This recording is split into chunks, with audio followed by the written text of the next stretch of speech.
I'd like to welcome everyone to the 11th Annual Legacy Society Dinner. And I'm going to deviate from what I was going to say a little bit because I didn't think I would ever be introducing my family that are here tonight, but one of my family members gets the farthest travel award tonight. And so my wife Diane is here, and my daughter Kathy, who only came from Chicago, and her husband Kurt, but Leslie surprised me and came in from California tonight. So.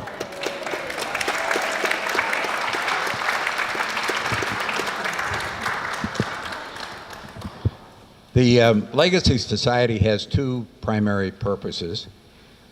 One is to thank you, our donors, for all that you do for us and enable us to provide the services that we do. The other is to educate and inform, and I think we have a terrific program later on tonight. So on behalf of the entire JourneyCare organization, I would like to thank you. Your generosity has allowed us to serve each and every day over 3,000 patients. Now let's try to focus on what 3,000 means. Look around in this room. Just look at people at other tables, nice looking group of people you'd like to help if you could. Well, there are about 100 people here. So when we say we serve 3,000 per day, we are serving the number of people in this room in 30 more rooms of this size. So I think that's quite incredible.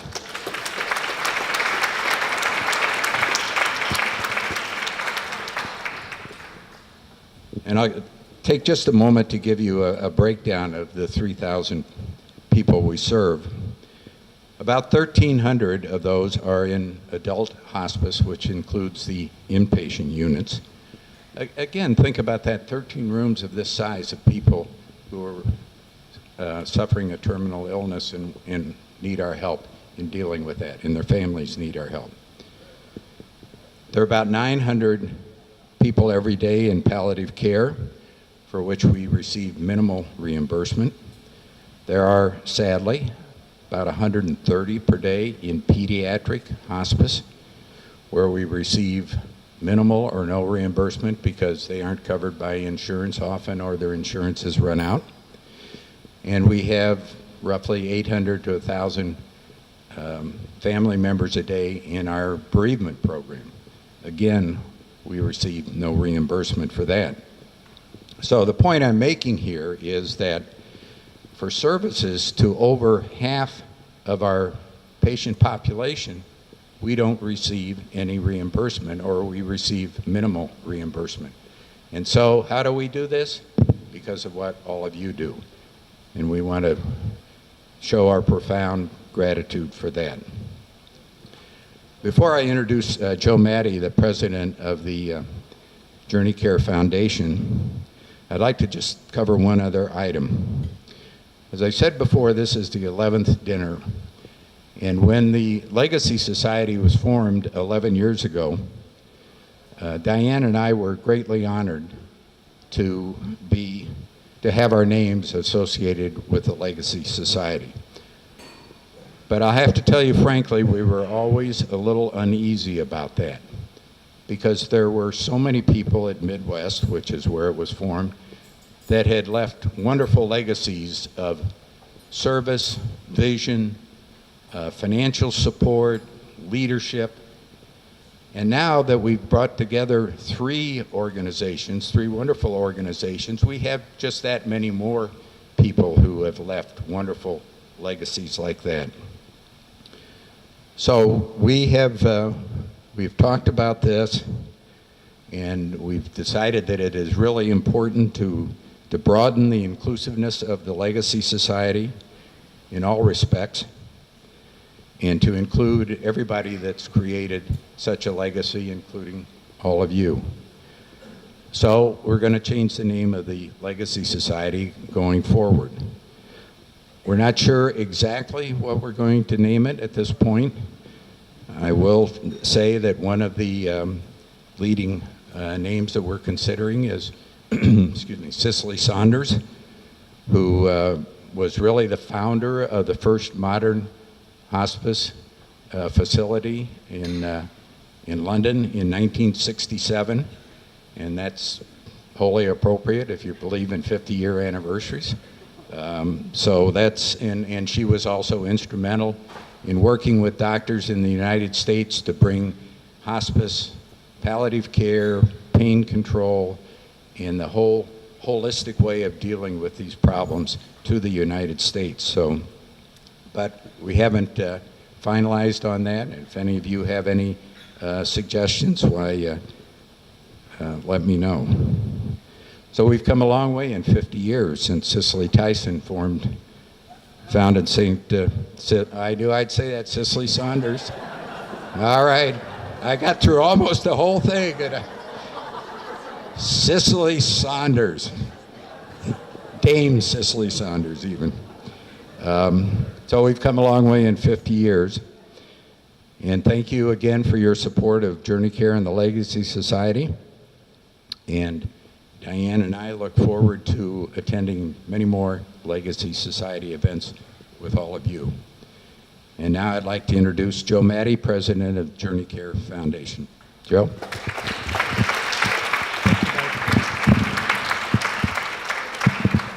Before I begin with my prepared remarks, can we please have a standing ovation for Mike and Diane Beemer for everything that they have done for this organization?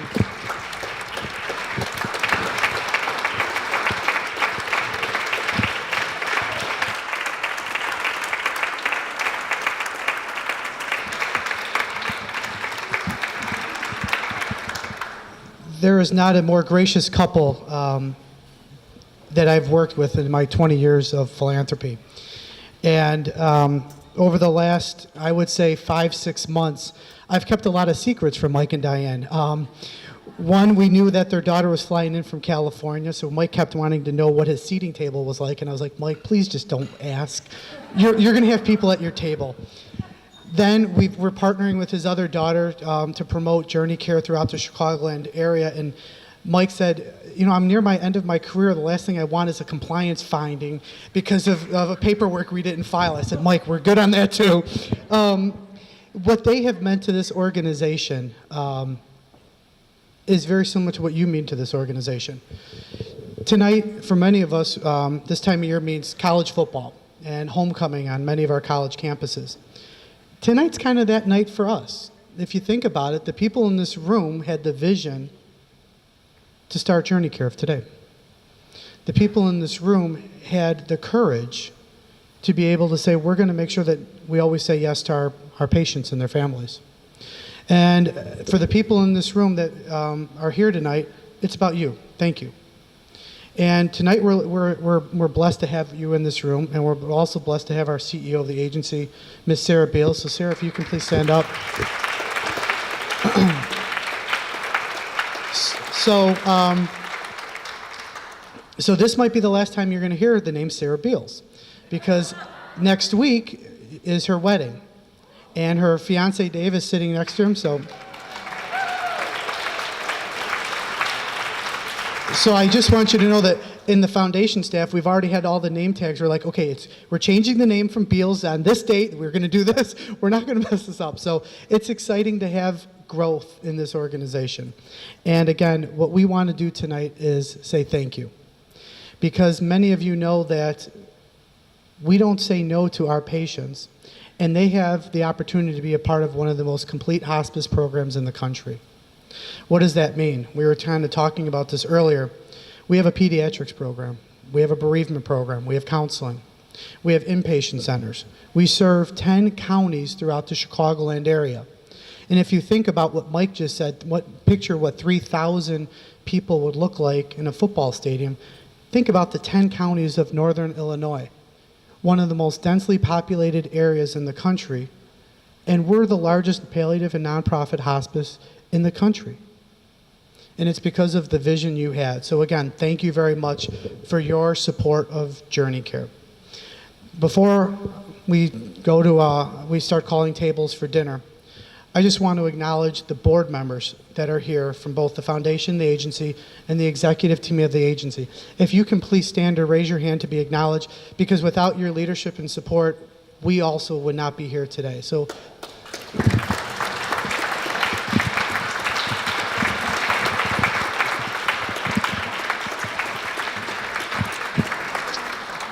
So as a good Italian boy, I don't want to stand in the way between of you and your food, so I'm going to stop talking now.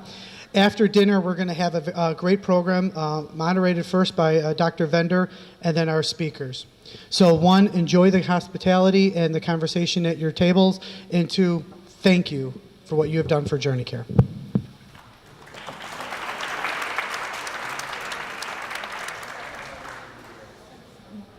This is the part of the evening, I think, which separates our organization from a lot of other organizations. Earlier this evening, I said we're probably one of the most complete hospice and palliative care organizations around.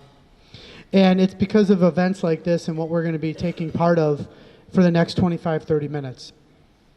It's an opportunity for us to take a step back from what we've been doing previously before coming here tonight, and to think, challenge us.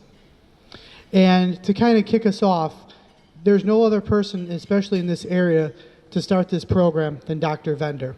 Dr. Vendor, many of you know, is the person that was behind a lot of the greatness that was being built in the Midwest days. He is probably one of the most respected physicians in this area, and he's somebody that when you call him up, he will bust your chops for a while, but always come through. And maybe for 30 minutes or so. But it's because of people like Dr. Vendor and his wife Bobby that our organization is where it is today. So please join me in welcoming and thanking Dr. Vendor.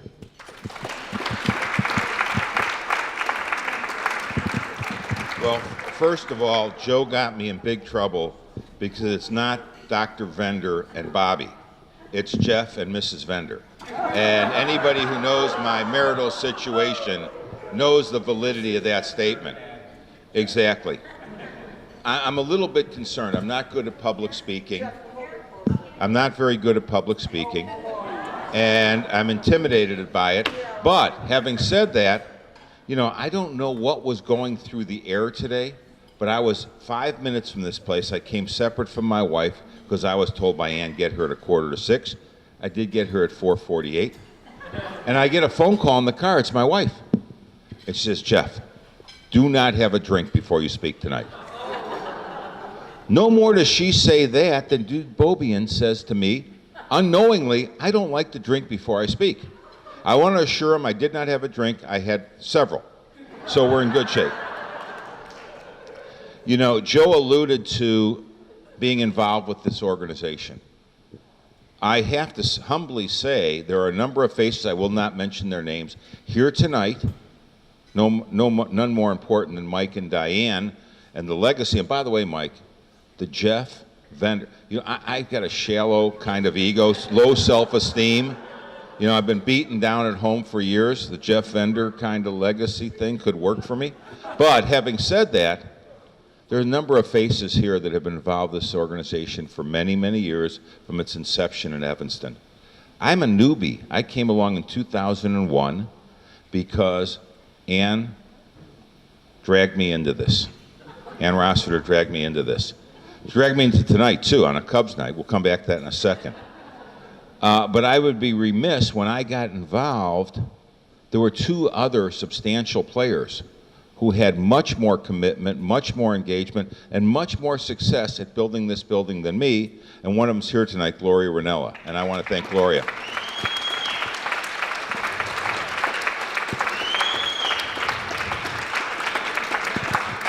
The other is John Patience, who is not here tonight, and I'd be remiss if I didn't mention John, among many, many other volunteers and contributors to our organization.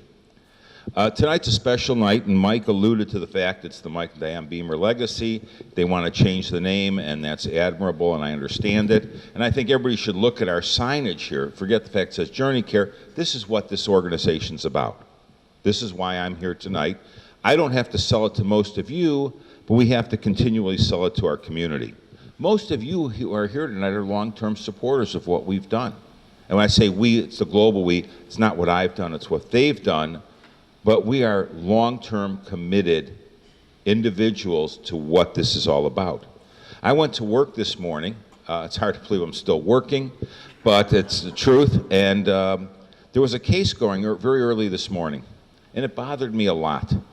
Because I've got a friend right now who's very, very sick and wants to live. This was an elderly woman, meaning 87. That's not old if you're in good health. My dad's 92. And she had a bleed in her head from a nursing home. And she had neurological signs that were very, very detrimental to long-term success. But the family insisted that we do everything. We live in a society that confuses living with life. And that's what this organization's about.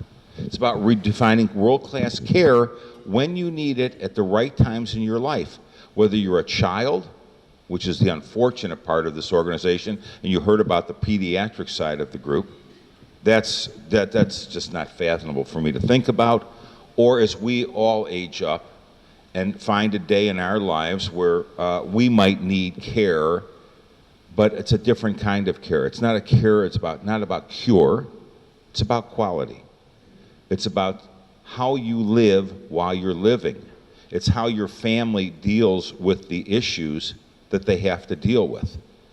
That's why this organization is here. That's why we support it.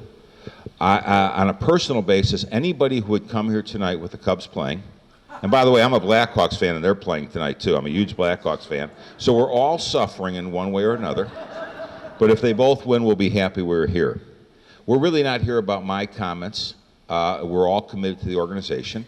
But we're fortunate to have two speakers tonight to share a few thoughts with us.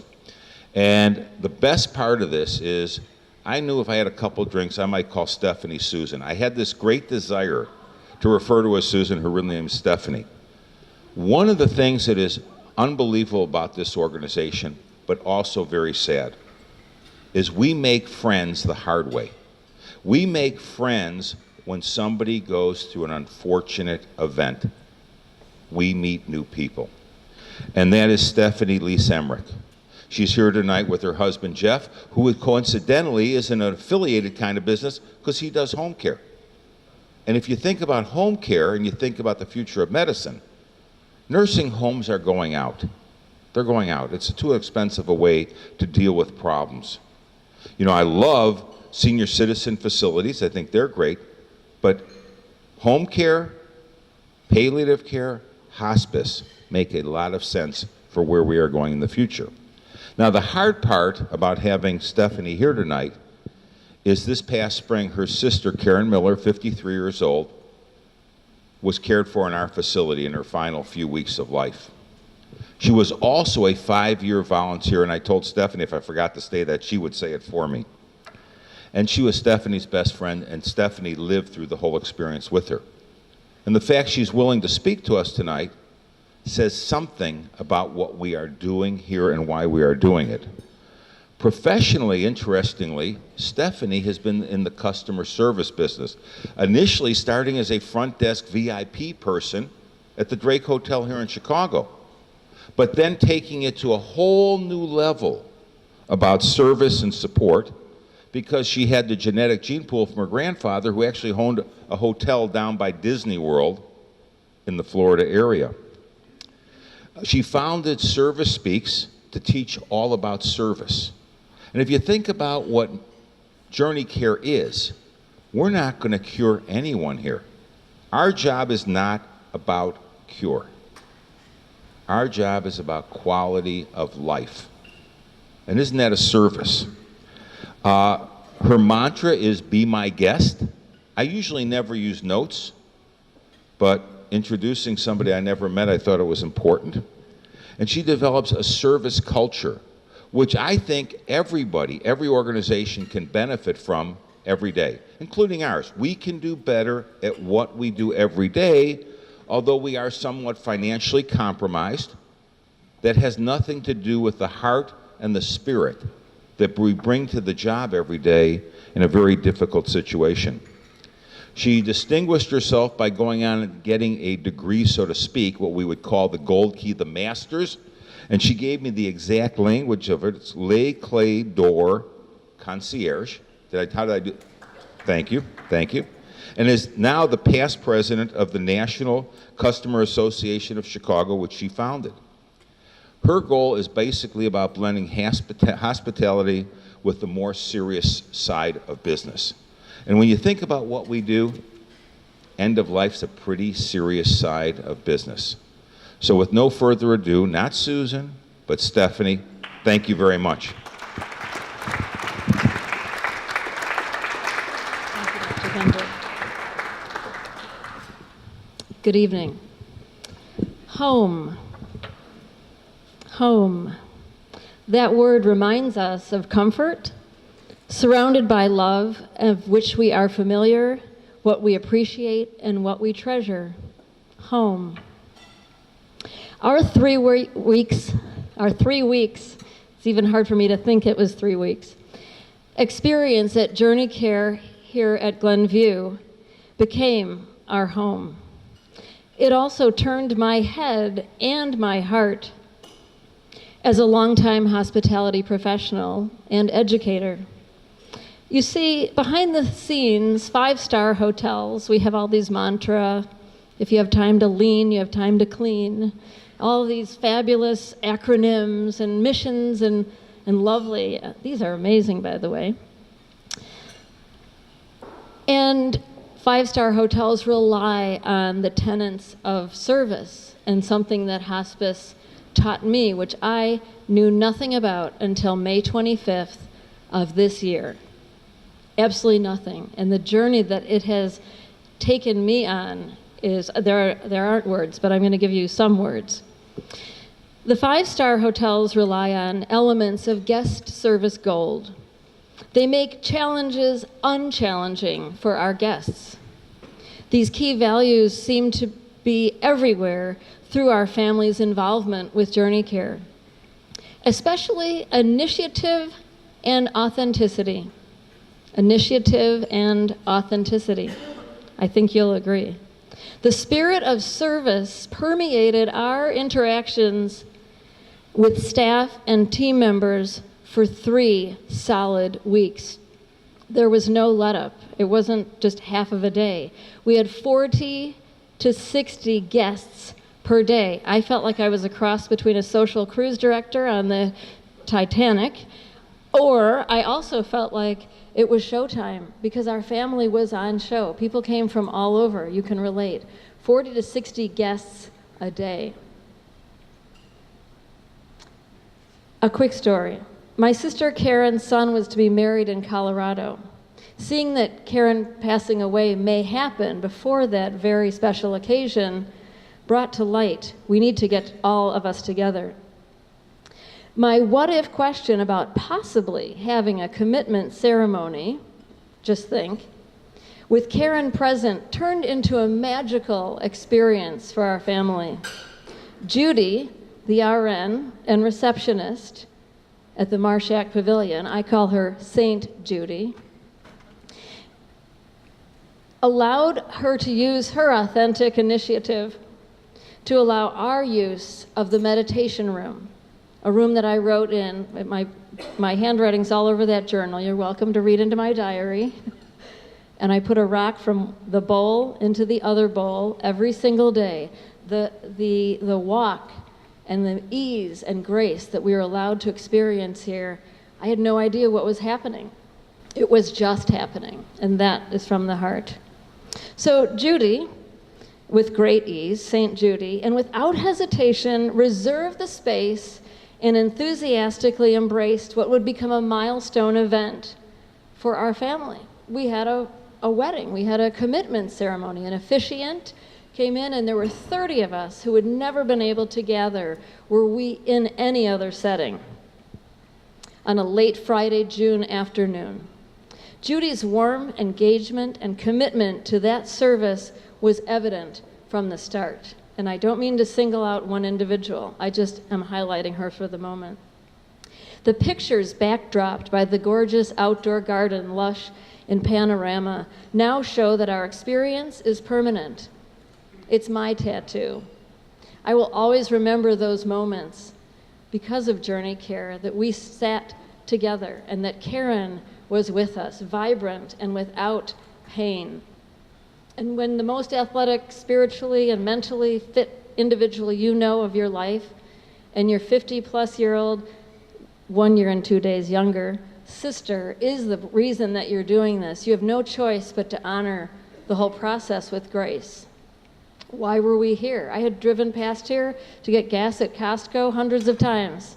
I had no idea in Karen's 5-year walk that I would be part of her walk here. Karen came home. Widening my awareness of my sister's volunteer years was really important to me after the fact. For that, all she endeavored. I drove out to Barrington.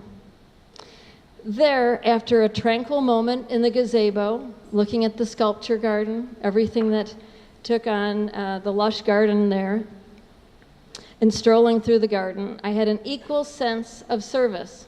It wasn't even before meeting a person that I knew and I felt at home. And yet I had no connection other than horseback riding once in Barrington. I had nothing. And all of a sudden, I felt this immediacy and this connection because of JourneyCare. These might help.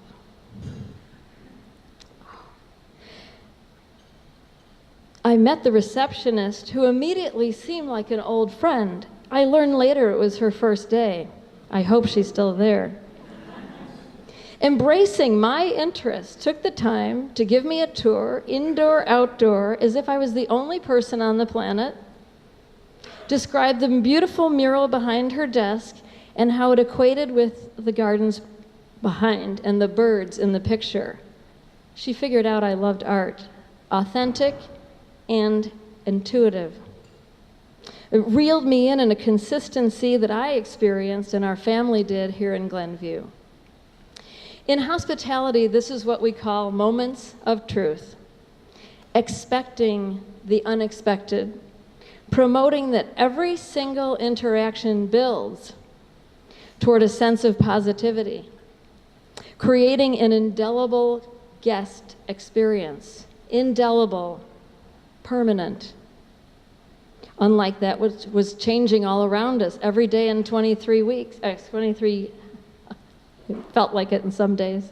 23 days, I had no idea coming into it, again, what we would experience. I had no expectations, and yet they were exceeded. Is that possible? To exceed expectations we don't know exist.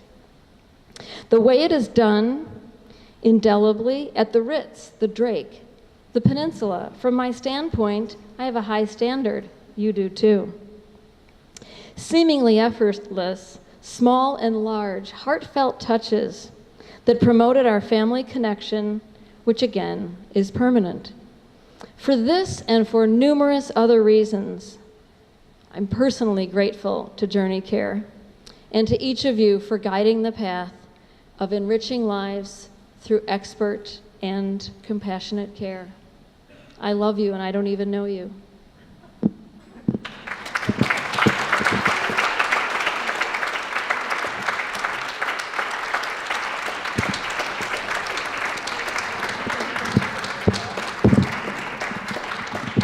Thank you so much. Levity has no place after those wonderful comments. You can see why we're engaged here. You can also see why it bothers me so much when I think how we have to increase the breadth of our membership and engagement to this organization. We can't wait until we incur what Stephanie had to go through to develop new friends. We're here for one another, and we're here for ourselves because we all know one day, for one reason or another, we will need this kind of service. We will need this kind of service. And I'm sorry that you endured it for us, ahead of us, but in so many ways, it confirms why we support this organization. We just need to move it forward. Thank you so much, Stephanie.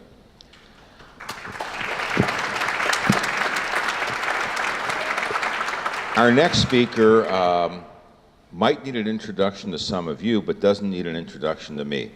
I knew her before she was born.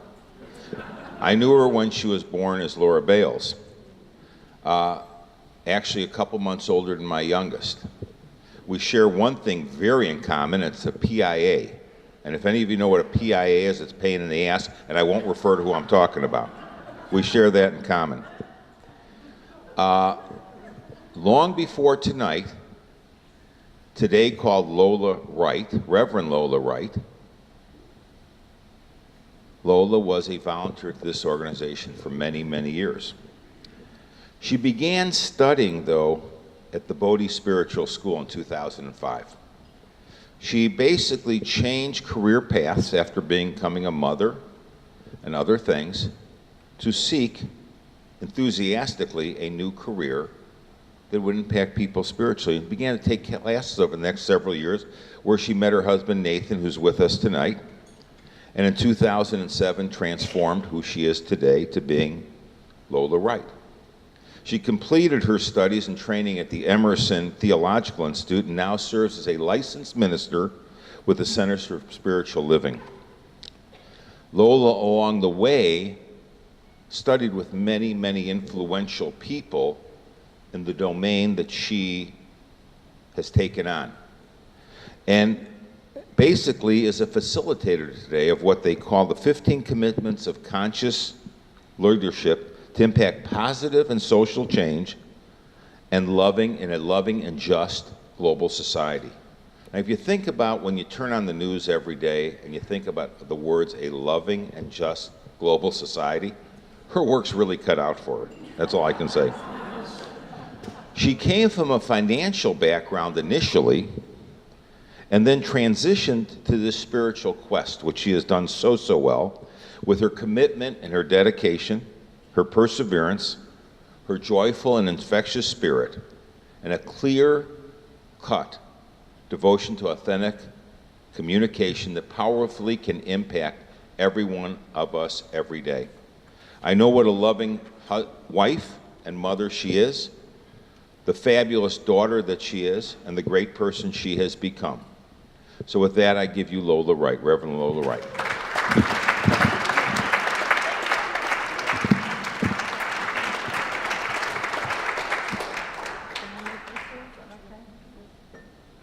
So I'm very grateful to be here. I have spent many different iterations of life in this very room. I have sold jewelry in this room. I have sung in this room. And I'm grateful for the community that exists here. I'm also very called to thank the staff of this organization, many of whom are here tonight, and the work that they do. So I thank you for the community that you create. I have had the privilege of being with people as they've made their transition in your care this past year. A couple of community members have been very impacted by JourneyCare.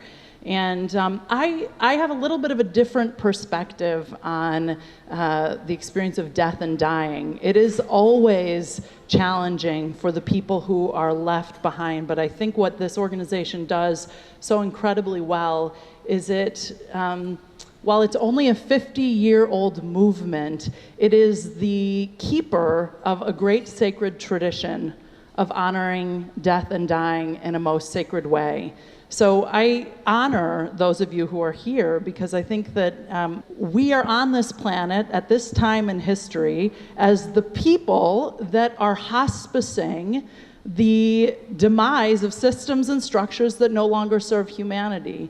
And so there's something very interesting about the work of this organization and the greater context of what hospice stands for. You know, in any kind of life transition, there is very sacred work to be done.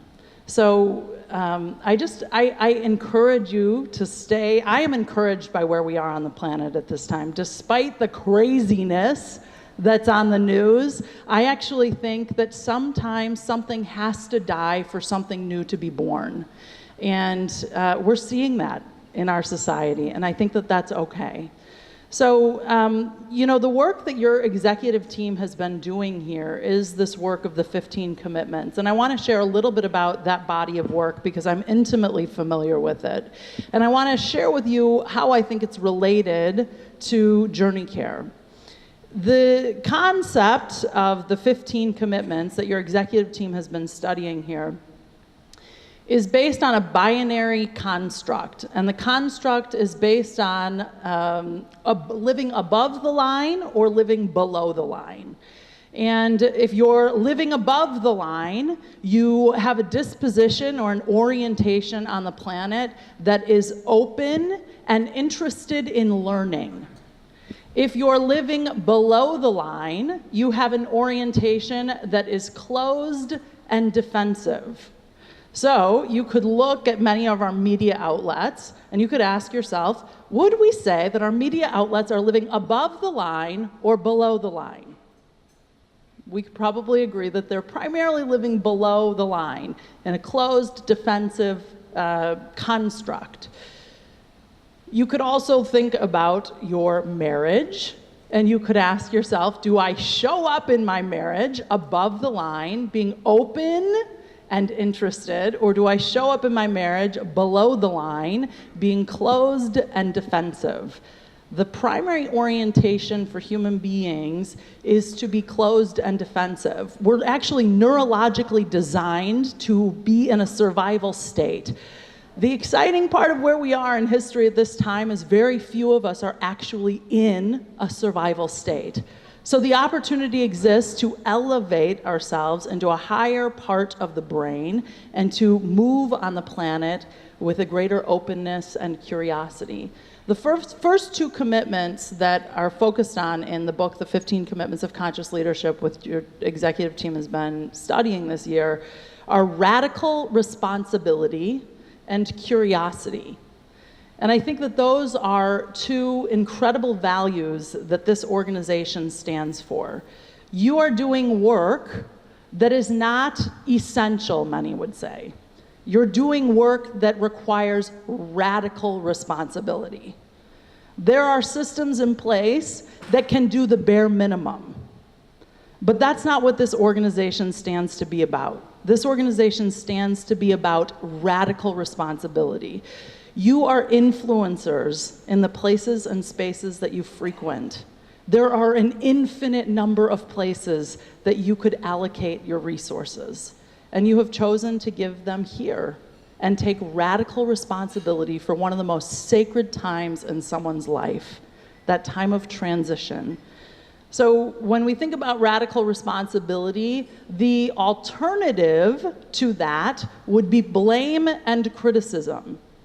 So if you're on the executive team of JourneyCare and you're exploring the construct of the 15 Commitments of Conscious Leadership, you have the choice to move through the organization as radically responsible for who you are within the organization, or to function at the effect of the circumstances and conditions, at the effect of $9 million of unpaid claims. Yes, something like that?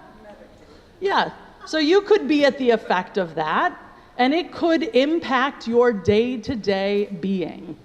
But you're a body of people, both contributors and staff people, that have said, we do not let circumstances and conditions get in the way of what we provide on the planet. And I don't know a body of work that is any more important to creating a just and loving global society than something like this. So I just add my word, thank you for being a body of people that takes radical responsibility for the care and keeping of human beings, independent of their ability to afford it. Thank you for being a community of people that functions in the world as open and curious to new modalities of healing. That is so unique. That is so unique. We are living in a time where we are seduced over and over and over again into survival. You can watch the news and find yourself seduced into that. But the invitation that is extended by this community, JourneyCare, to its patients, to its family, and the promise that you provide by contributing here is radical responsibility and an open and curious space where healing can occur at a most sacred time in life. So I am encouraged by this organization. I am encouraged by the state of the nation despite the crazy that we can find, the evidence of which is everywhere, I'm encouraged because places like this exist, because people like you exist, because you commit your time, your energy, and your money to reminding us and to reminding the planet that human beings matter. So I'm very grateful to be here. I'm very grateful to do anything that I can for your team to support you in continuing the work of radical responsibility, continuing the work of emerging paradigms of organizations. That's what you are. You are an emerging paradigm of what exists. You go beyond what's needed. You go beyond the minimum levels of requirement. And you provide hospitality. You provide love and compassion at the most sacred time in someone's life. So as someone who has witnessed your work at the bedside of people in their last moments of life, I thank you. I thank you for the responsibility that you've taken, for the places and spaces that you create. I thank you for the open-hearted, loving, and compassionate beings that you are. Because if you do not do it, it doesn't exist. So thank you, thank you, thank you.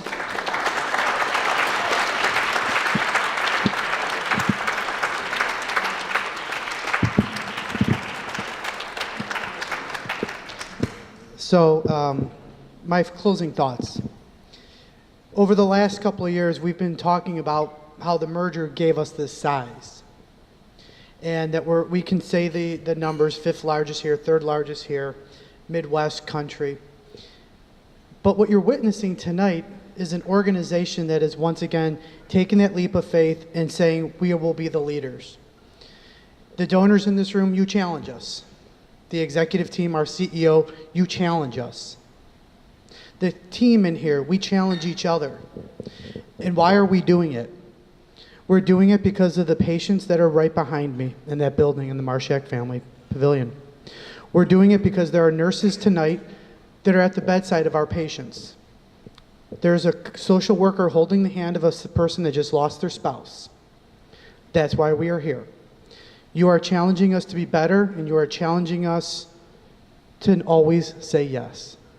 So with that, I want to say one more time tonight, thank you on behalf of our 3,000 patients and family members we served today and that we're going to serve tomorrow. So thank you for everything that you have done. Please give yourselves a round of applause for that.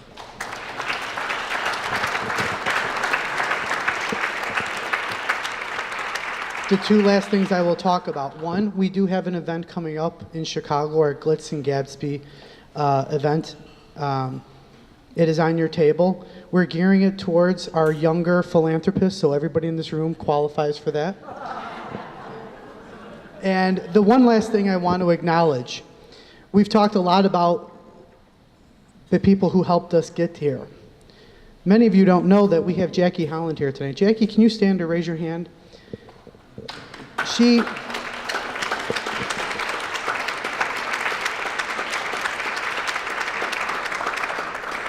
This organization was founded because people like Jackie took the first step to enlist a lot of people. Jackie was one of the founders of the original Midwest. And what was it called before Midwest? Hospice of the North Shore. Jackie, I had the honor of meeting her earlier this year. Her daughter served on our board of directors and is helping us to this day. To have people that lineage, Ann Rossiter, we talked, Reverend Lola, these are people that come not just because they have nothing else to do, but they are here to make a difference, just like you are. So with that being said, have a great evening, and thank you very much for what you do.